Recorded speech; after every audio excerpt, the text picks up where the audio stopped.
ആരെയാണ് വിഡ്ഢികളാക്കുന്നത്? ആദ്യം സംസ്ഥാനത്തിന്റെ കണക്കുകൾ ശരിയാക്കൂ. രൂക്ഷ വിമർശനവുമായി ഹൈക്കോടതി. വയനാട് ചൂരൽമല മുണ്ടക്കൈ ഉരുൾപൊട്ടൽ ദുരന്തവുമായി ബന്ധപ്പെട്ട് കണക്കിൽ തപ്പിത്തടഞ്ഞും കോടതിയുടെ രൂക്ഷ വിമർശനം ഏറ്റുവാങ്ങിയും സംസ്ഥാന സർക്കാർ.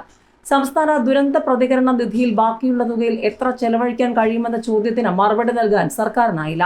പണം ചോദിക്കുമ്പോൾ കൃത്യമായ കണക്ക് കൊടുത്താലേ കിട്ടൂ എന്ന് മനസ്സിലാക്കണമെന്നും സർക്കാരിന്റെ അക്കൗണ്ടുകൾ കൃത്യമാക്കാനും കോടതി നിർദ്ദേശം നൽകി. വയനാടിനായി പ്രത്യേക സാമ്പത്തിക സഹായം സംബന്ധിച്ച് കേന്ദ്ര സംസ്ഥാന സർക്കാരുകൾ തമ്മിൽ തർക്കം നിലനിൽക്കുന്ന സാഹചര്യത്തിൽ കൃത്യമായ കണക്കുകൾ ഹാജരാക്കാൻ ഇരുകൂട്ടർക്കും ഹൈക്കോടതി നിർദ്ദേശം നൽകിയിരുന്നു. തുടർന്നാണ് ജസ്റ്റിസുമാരായ AK ജയശങ്കർ നമ്പ്യാർ, CP മുഹമ്മദ് നിയാസ് എന്നിവരുടെ ബെഞ്ച് കേസ് പരിഗണിച്ചത്.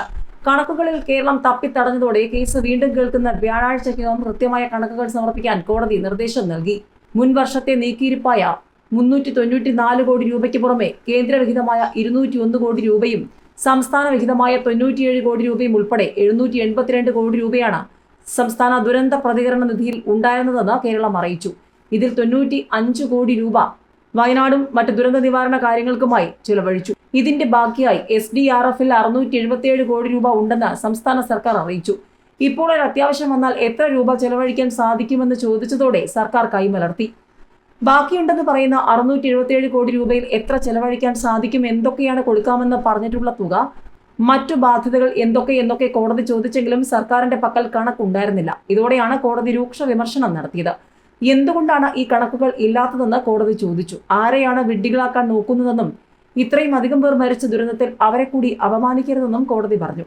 എത്ര പണമുണ്ട്, എങ്ങനെയെല്ലാം ചെലവഴിക്കുന്നു എന്നൊക്കെ കണക്കുണ്ടെങ്കിൽ മാത്രമേ കേന്ദ്രത്തിൽ നിന്ന് ധനസഹായം ചോദിക്കാൻ സാധിക്കൂ. അതുകൊണ്ട് ആദ്യം സംസ്ഥാനത്തിന്റെ കണക്കുകൾ ശരിയാക്കാനും കോടതി നിർദ്ദേശം നൽകി.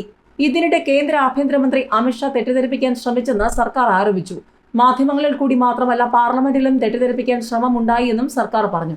ഇരുകൂട്ടരും തമ്മിൽ മുഴുവൻ സമയവും തർക്കമാണെന്നും തങ്ങൾക്കിതിൽ താല്പര്യമില്ലെന്നും വ്യക്തമാക്കിയ കോടതി ദുരന്തത്തിന് ഇരയായവർക്ക് സഹായം എത്തിക്കാനാണ് തങ്ങൾ പ്രാമുഖ്യം കൊടുക്കുന്നതെന്നും വ്യക്തമാക്കി.